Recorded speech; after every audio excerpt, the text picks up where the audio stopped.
napapanahong issue sa larangan ng politika, showbiz, tatalakayin, hihimayin, re-reaksyonan ng Che Guevara TV.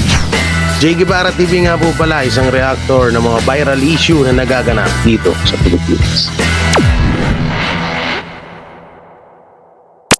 Eto, ano po ako dito na paano ba natin nire-reactionan to? Dito ko napagtanto na kapag mayaman ka, gagalangin ka ng lahat kahit may mali ka ng ginawa. Pero kapag mahirap ka, baliwala ka sa ibang tao.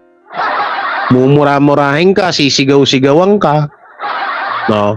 Mumura-murahin ka, sisigaw-sigawan ka kapag mahirap ka, pag hindi ka mayaman. At talagang nangyayari dito yan nangyayari yan dito sa Pilipinas, tong mga ganitong pangyayari or bagay, no. Oh, so eto, may papanood lang kasi ako sa inyo, itong lumabas sa Gmail ko. Okay, recovery. Ano itong recovery na to? Ito yung mahirap at sinasabi nga sa atin na napaka-unfair dito sa Pilipinas, sa totoo lang. So, sobrang unfair. Kapag mahirap ka, dinadown-down ka, at mababa ang tingin sa'yo ng mga kababayan mo. Disclaimer, hindi ko nilalahat ha. Pero kapag mayaman ka, mataas ang tingin sa'yo ng ibang tao at nire-respeto at pinapakisamahan ka. Katulad po nitong video ni Chavit Singson. Ako po hindi po ako basher ni Chavit. Hindi ako against kay Chavit. Pero kung papanoorin niyo po ito, alam ko naman din na SB Pinoy TV shoutout. Alam ko naman din na napanood niyo na to, no. Pero dito isipin niyo maigi. Kung iba-ibang tao po yung gumawa doon sa ginawa ni Chavit Singson, ano kaya yung magiging reaction ng mga traffic enforcer na to? Mangungupo-ngupo din kaya sila? At pag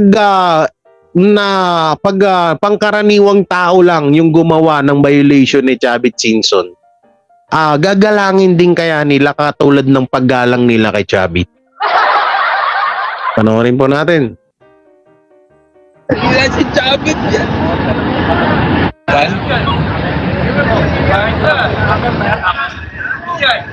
Hindi si Chavit yan. O, diba? Tuwang-tuwa pa yung MMDA. Ito, hindi ako against MMDA, pero ginagawa ko lang halimbawa tong video na to sa mga ugali ng mga nakakataas dito sa Pilipinas. Tapos versus sa mga mahihirap. Sa iba-iba, yung may hawak na radyo na yon, sa iba-iba baka sumugod na yun. Huwag ganun-ganun na yun dun, no? Diba?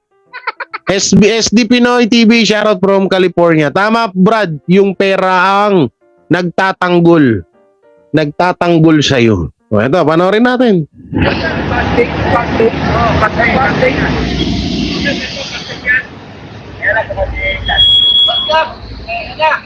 Boss Chubbs! Ayup, Boss Chubbs! Malapit, Boss Chubbs! Kung sa iba-iba, dito mo muna. Tabi mo rin dito. Tabi mo dito yan, tabi mo. O, iyan naman. Naku po, malilintikan ka. Napakalaking violation yung ginawa mo. Pumasok ka sa bus lane. Baka na, lisensya. Tapos may kiusap yung mahirap, yung duka. O, sir, pwede nyo pagbigyan. Umu-overtake lang ako. Hindi. Hindi mo pwede. O, lisensya. O, impound. Hindi, sabihin na natin, sasakyan. O, impound yan, impound. Lahat po ng reklamo nyo, dun po kayo magpaliwanag sa opisina.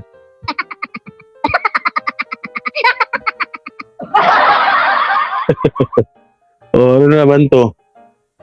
Bagman, Uni. Parang lumaki na ang ulo ni Boss Dada mula nung nasa SMNI sila. Siya lang naman. Ha? Parang lumaki yung ulo ni Boss Dada. Malaki naman talaga ulo nun. So, anong meaning ng lumaki ulo ni Boss Dada simula nung nasa SMNI? Okay naman. Kaya ako nga na pipitsuging vlogger, pinapansin ako nun eh. Tropa ako nun eh. Tapos, parang lumaki? Wala naman. Baka sadyang nainggit lang kayo kaya medyo iba na yung tingin nyo kay Boss Dada. Tsaka malaki talaga ulo ni Boss Dada. Laking tao nun eh. Kung ako nga, nasa 5'9 ako, mas malakas, mas mataas, mas matangkad ba sa akin si Boss Dada, mas malaki. Natural lang, maging malaki talaga ulo nun. Boss Jay, hindi ba magkasundo si na Marlica at Boss Dada? Ewan ko. So, ibig sabihin pala nun, kung hindi pala magkasundo si Boss Dada at si Marlica, so ibig sabihin lumaki na agad ulo niya? Parang napakababaw naman ho atang basihan nun. Napakababaw naman po ata na basihan nun, no? Oo. Tsaka minsan, ang gawin nyo kasi, para masolusyonan yung problema nyong ganyan, kung bakit galit si ganito, si ganyan, may isa mag-observe kayo. Ika nga ni Banat Bay, lumabas kayo sa bubbles. Lumabas kayo doon sa mundo nyo. Labas kayo para magkaroon kayo ng idea kung ano ba yung mga nangyayari sa kapaligiran nyo. Huwag lang kayo magpo-focus or mag-i-stick sa isang anggulo. Kailangan pag-aralan nyo lahat yan. May nagtatanong kasi sa kanya tungkol kay Marlica. Tapos, hide niya agad. Ibig sabihin, may maling nasabi yun. Oo. May maling nasabi yun. Tsaka ito kahit ako siguro sa parte ni Banat Bay, Boss Dada Cocholi, pag-usapang Marlica, siguro hindi ko na kailangan din sagutin. Para sa side nila, hindi na siguro nila kailangan sagutin na kung maaari baka i-hide mo na lang. Kasi issue na naman yun. Tsaka tawag dito, may issue si Marlica at Banat Bay na hindi na rin kailangan natin pangimasukan yun, no? Okay, bayaran ulo mo. Okay, muna tayo.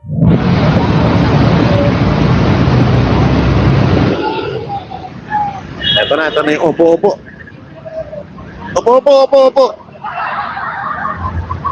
Upo.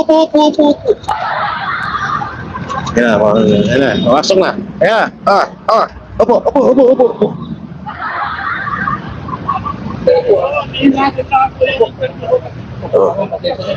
Pasensya na. Morto na lang. Opo. Pasensya na. Opo.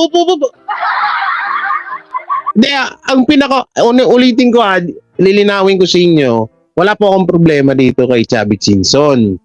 At nangingi naman na siya ng pasensya dun sa ginawa niya. Wala akong issue dun. Ang issue ko dito is about sa pagtrato sa kanya. Hindi ko rin naman po sinasabi na tratuhin siya ng pangit. No, hindi ko sinasabing ganoon. Ang pinupunto ko dito is kung sa iba-iba po kaya, ganito rin kaya yung trato ng mga traffic enforcer or MMDA sa mga kapwa nila Pilipino? Yun po yung pinakatanong ko dito. Ayun yung nakikita ko dito sa video to. No, na sana MMDA, ako po yung mananawagan ho sa inyo na sana kung ano po yung pagtrato nyo kay Chavit Singson is ganun din dapat yung pagtrato nyo sa iba nyo pang kapwa Pilipino. Mayaman man o hindi. So, yun yung pinupunto ko dito. Mayaman o hindi, dapat ganyan po yung trato nyo. Napakaganda ho nitong ganito. Na ganitong pagtrato nyo sa kapwa nyo Pilipino. I-explain nyo at huwag kayong magsiga-sigaan or maging galit dun sa tao na nakagawa ng violation. Lalo na sa batas trapiko. Sana ganun. Sana ganun ang maging nila, gawin nila sa mga tawag dito sa mga nagkakaroon ng violation diyan sa daanan sa kalsada. Wag naman po sana na porket mayaman lang ho tsaka nyo po gagalangin. Pero kapag mahirap po, so duduru-duruin at sisigaw-sigawan nyo lang.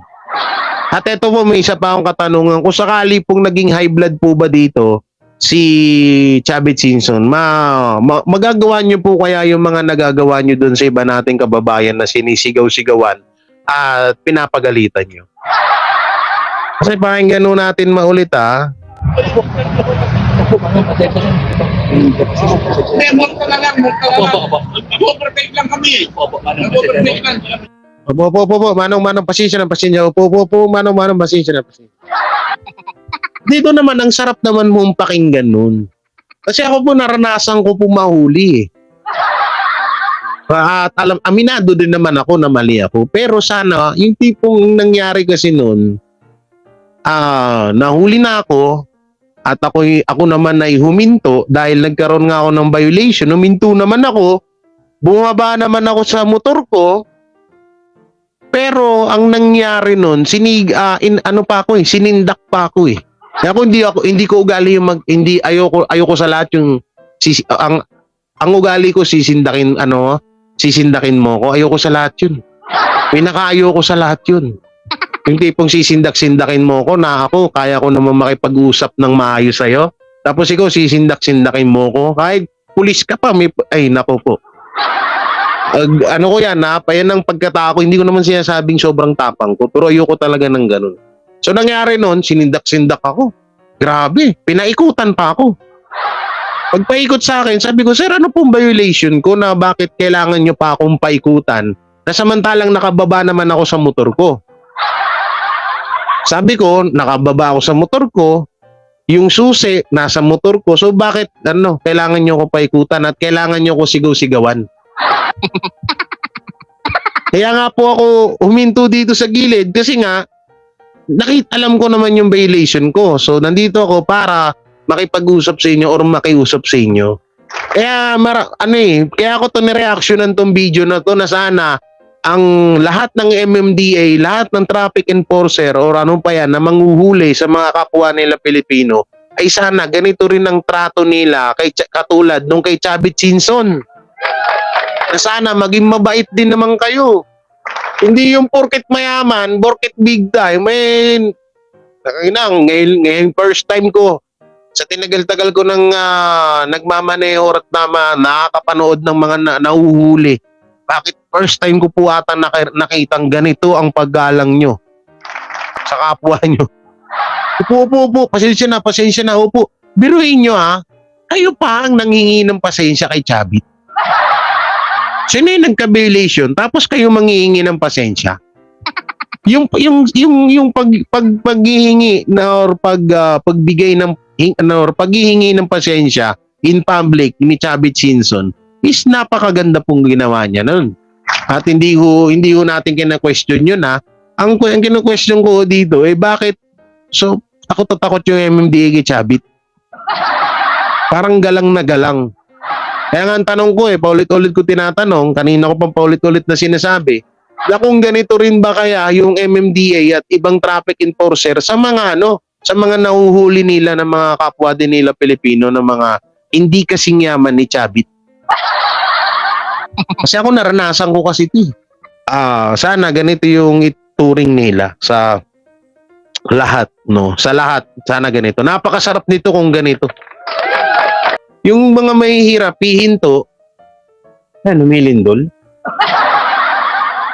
Yung mga mahihirap, humihinto, tapos makikipag-usap, wala nang sorry ticket agad. Inbound pa. Kadalasan pa, nagsusuntukan pa eh. Diba? Kaya ako to ni-reactionan yung kay Chavits. Sabi dito, no comment remark ni BP Sara sa West Philippine Sea issue. Kinuligsa ng grupong Akbayan.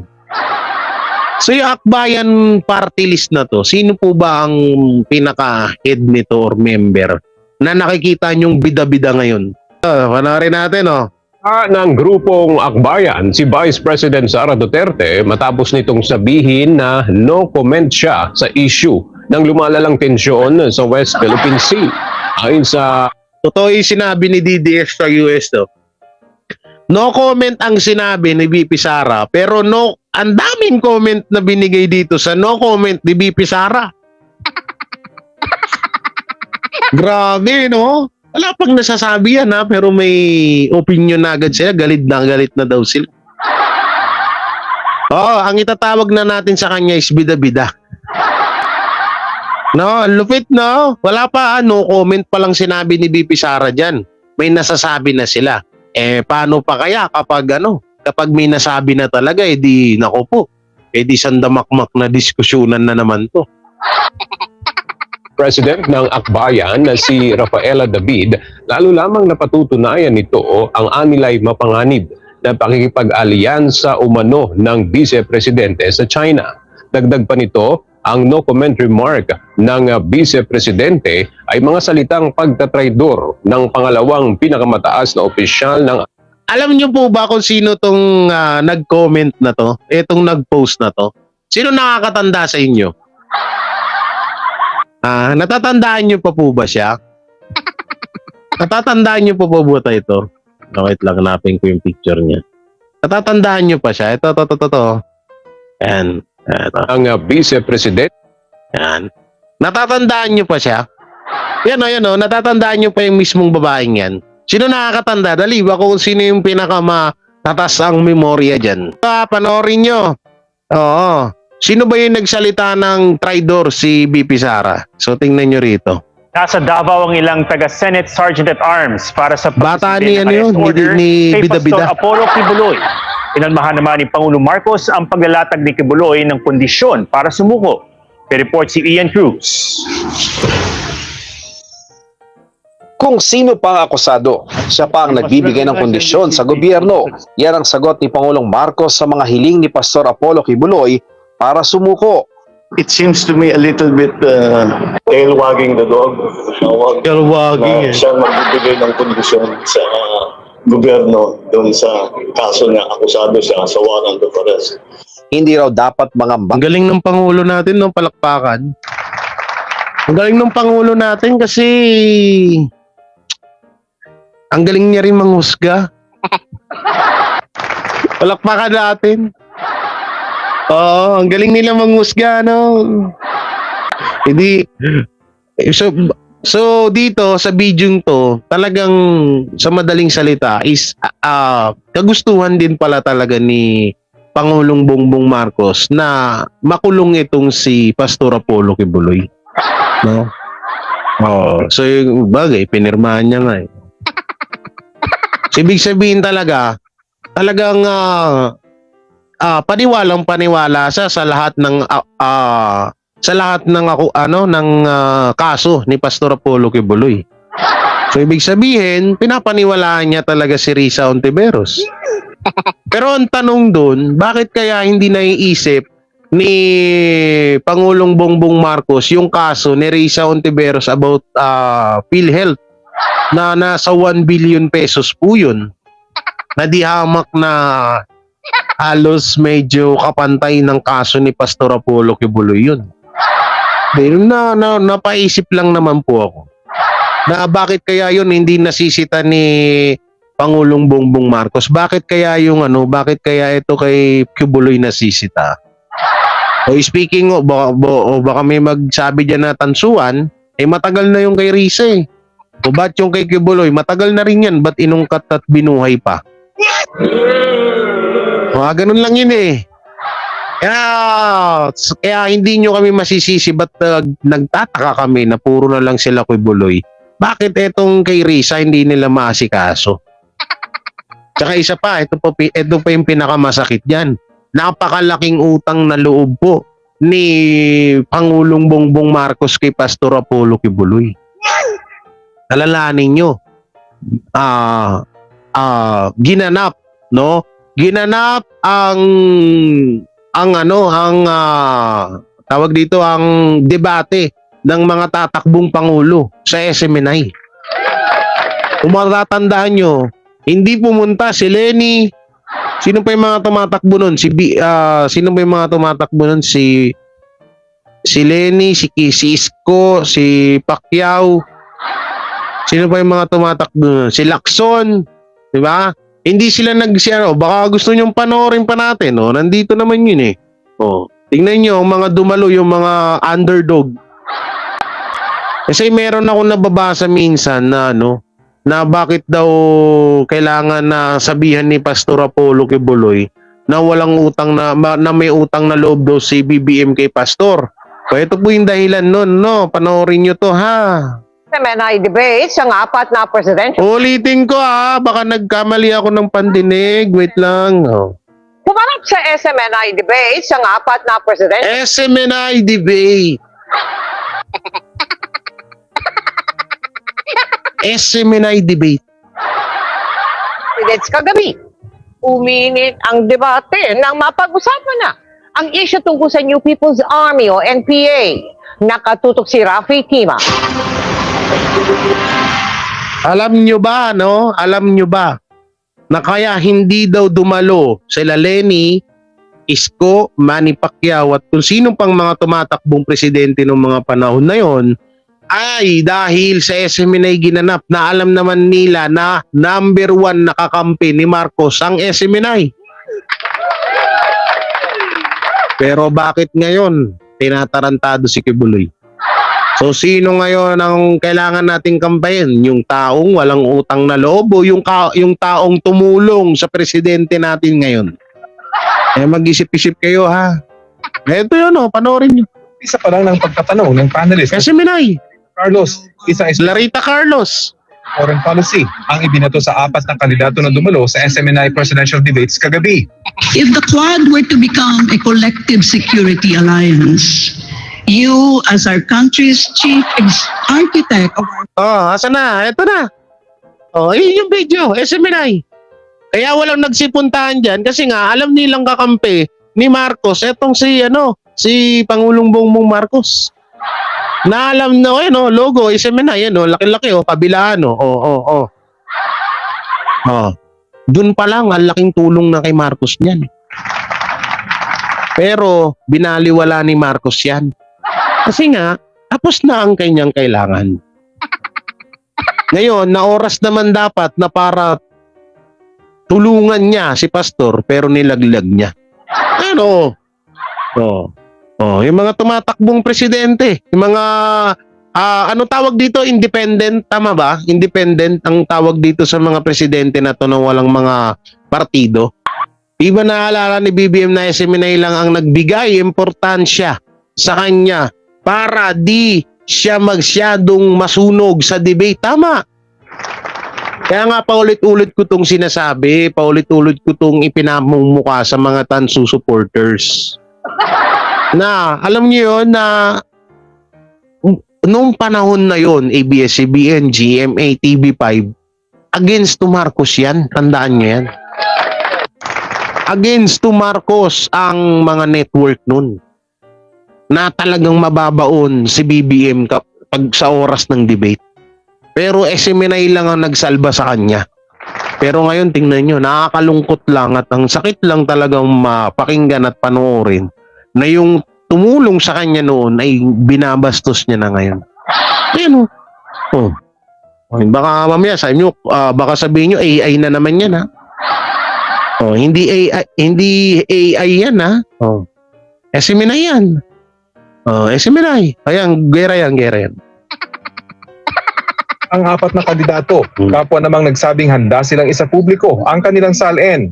Uminit ang debate nang mapag-usapan na ang rebelding NPA.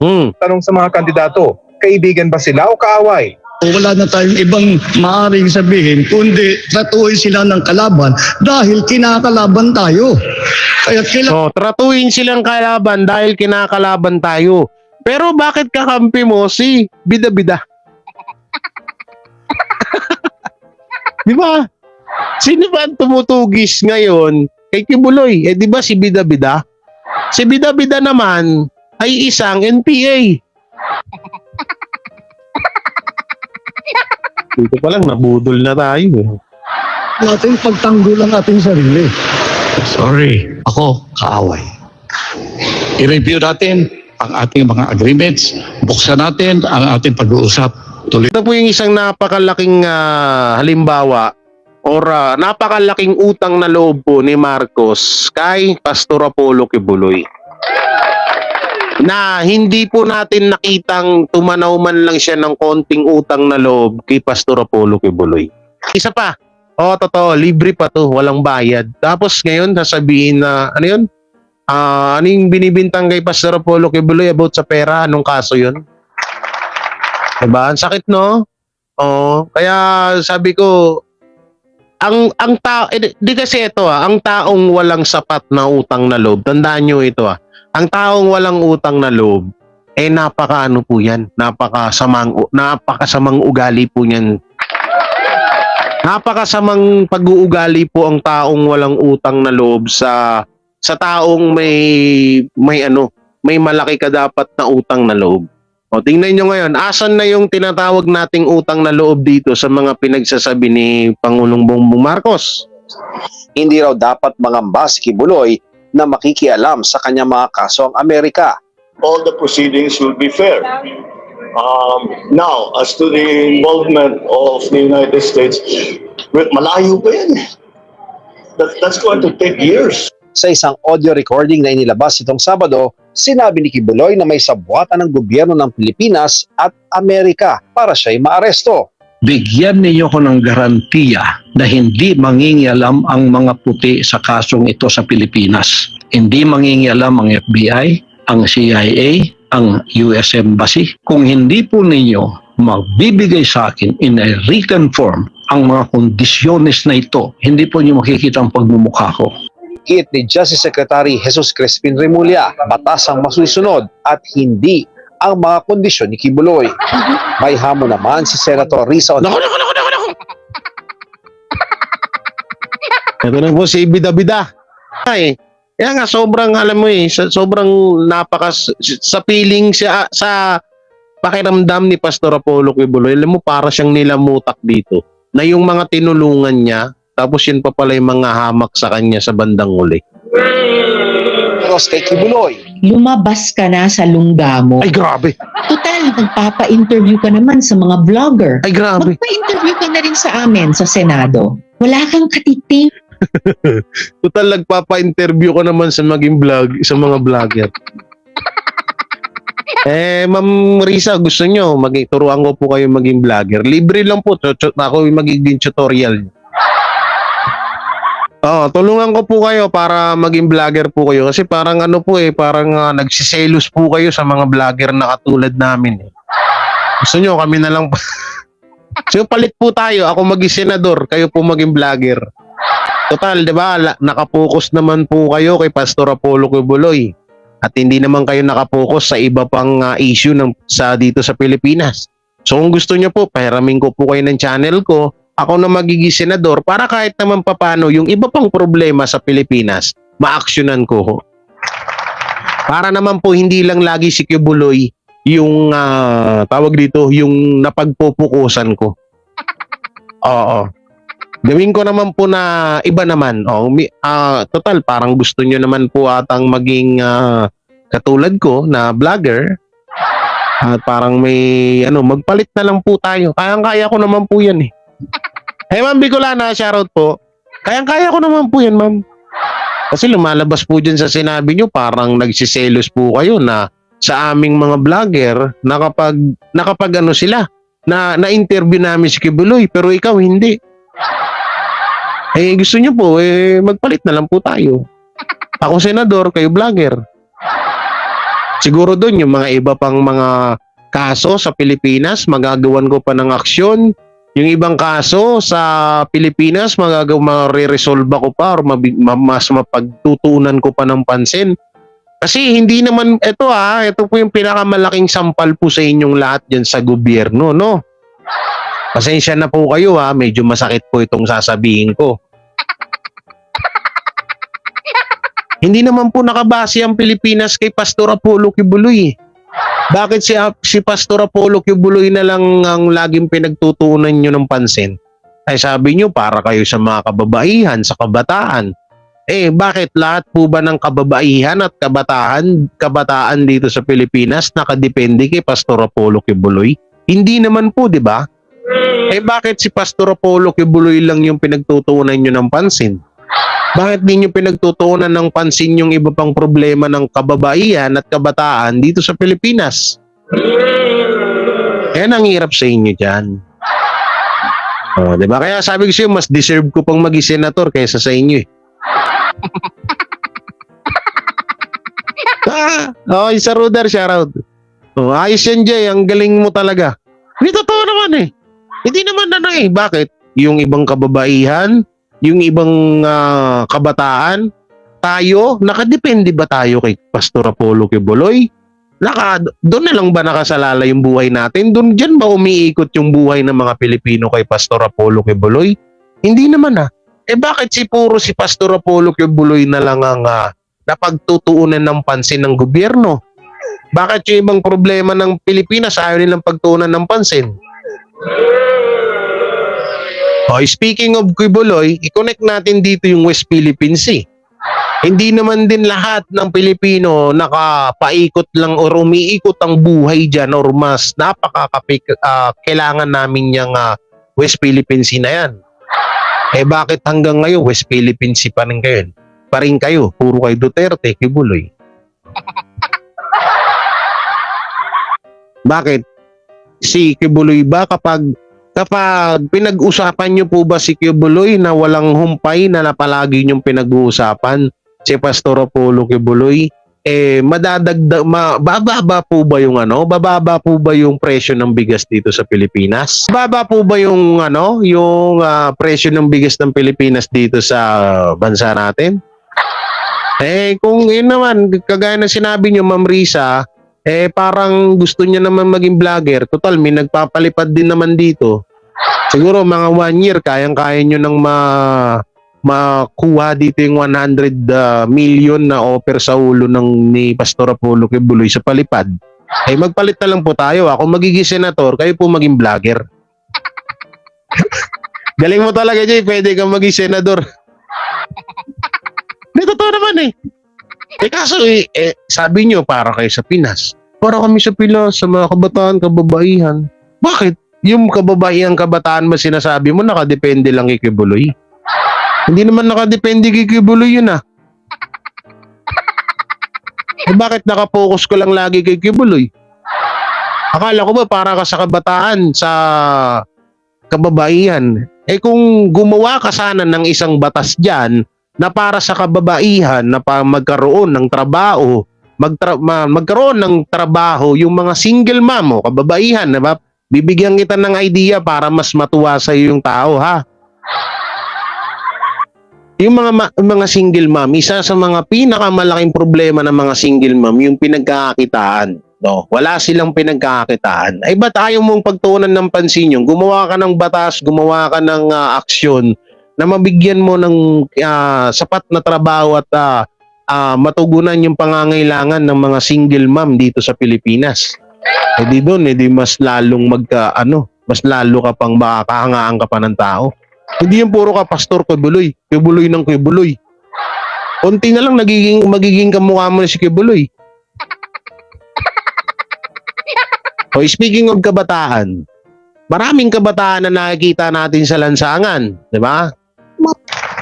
Maraming mga kabataan na namamalimos sa lansangan. Ba't ayaw mong pagtuunan ng pansin nyo na bigyan mo sana sila ng sapat na edukasyon, sapat na pangangailangan para sa mga kabataan? O bakit yung hindi lang pala, sorry mali pala yung sinabi ko na para sa single mom. Sa lahat ng kababaihan na kapos sa kapos sa para sa pang-araw-araw na pangangailangan sa pamumuhay nila. O ba't tayo mong pagtuunan ng pansin yun? Kaya nakakaloko, Ma'am Risa, na sinasabi mo para ka sa bayan. Baka para ka lang kay Kibuloy. Kasi kay Kibuloy lang umiikot yung mundo nyo Pustahan tayo sa susunod dito, Duterte naman yung pupunteriyahin nyo. Hirap kasi sa inyo, bida-bida kayo Ebidensya laban sa aming mga matatapang na witnesses. Kung matatapang na witnesses, Paano mo masasabing matatapang na witnesses yun eh? Ultimong face mask nga, hindi makapagtanggal. Tapos matatapang na witnesses. Sana kung ako kay Buloy, naku po, matatapang na witnesses. President Sara Duterte ang tatanungin, maganda raw ang itinatakbo ng mga kaso laban kay Kibuloy. Na meron ng kaso nasa loob ng mga korte. Ngayon, kung ano man yung desisyon ni Pastor Kibuloy, and I'm sure pinag-isipan niya yan. Pinag-aaralan. Yun, di ba? Yun ang pinaka maikli. Walang kaarte-arte ng mga salita na talagang may punto at may kahulugan na talagang napakaganda pakinggan. Hindi katulad ng iba na hindi pwedeng mag-ano sa inyo, Kuya Buloy. Hindi pwede ikaw masunod. Partida, naka-script pa yun. Naka-script ka pa, ha? Lapit mo, ha? PNP na suspendin o bawiin ang lisensya ni Kibuloy na nagmamayari ng 19 na armas. Itinuturing ng fugitive si Kibuloy. So sa ito ba, speaking of armas, ano bang kaso sa illegal na mga armas? Paki-comment nga, nakalimutan ko lang. Ano ba yung kaso sa about sa illegal of firearms? Ano bang tawag doon? Oh. Ano bang tawag doon sa ganung kaso ni Kibuloy? Illegal possession of firearms. So, yun. Unang-una, bakit kayo dumepende sa kaso na illegal possession of firearms na wala namang kayong nakuwang ebidensya na galing kay Kibuloy yung mga baril? So ibig sabihin, kung halimbawa na lang kung halimbawa sinabi ng isang tao na etong si ganito ay may dala-dalang baril at at maraming baril sa kanilang bahay. So kaagad nyo nang kakasuhan yung kahit wala naman kayong nakitang ebidensya. Doon nagtataka din ako dun eh. Tapos walang video, walang picture. Ang pinaka-ebidensya is bunganga. Oh, nanggaling lang sa bunganga yung ebidensya na yun. So asan yung pinaka-matibay na ang ebidensya yan? Ganun na ba kababaw ang ebidensya ngayon dito sa Pilipinas? Hindi nyo kami na-inform. Ha? Hindi nyo kami na-inform, ha? Hindi nyo na pala kababaw ang ebidensya ngayon dito sa Pinas. Di ba? Una-una, wala naman silang naipakita. May naipakita ba silang ebidensya doon sa baril na yon ni Pastor Apollo Kibuloy? Wala naman. Pero, meron silang testigo. What if lang, no? What if lang naman na nagsisinungaling yung ano na yun, yung witness na yun. Ano yun, sinabi lang sa inyo na, uy, maraming baril doon kay Pastor. Naniwala naman kayo.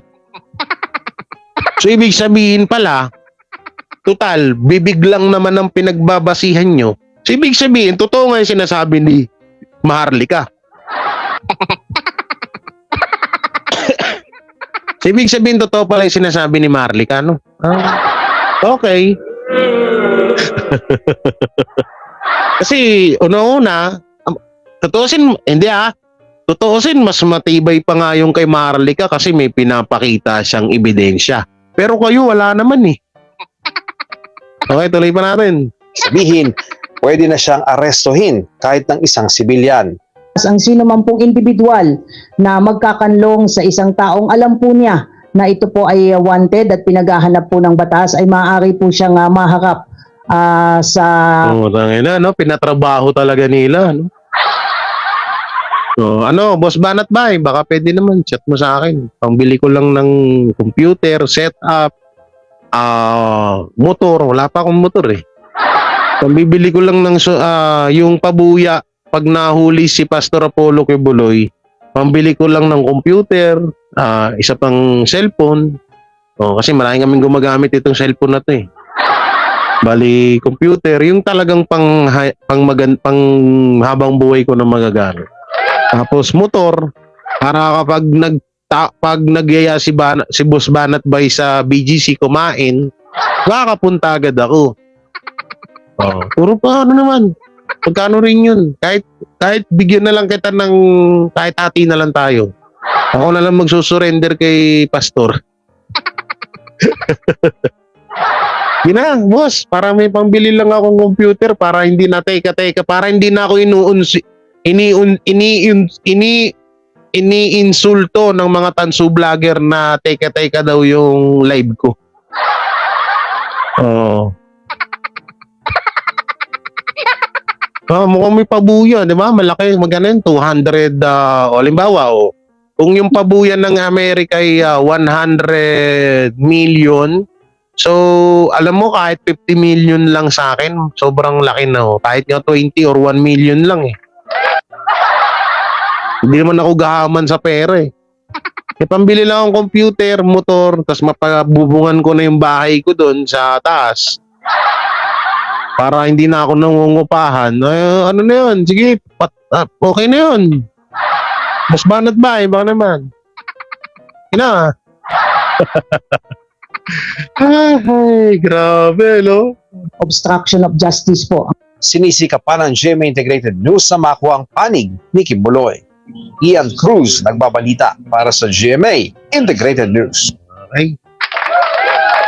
Ay, nako, bukas naman. Pagod ako dun.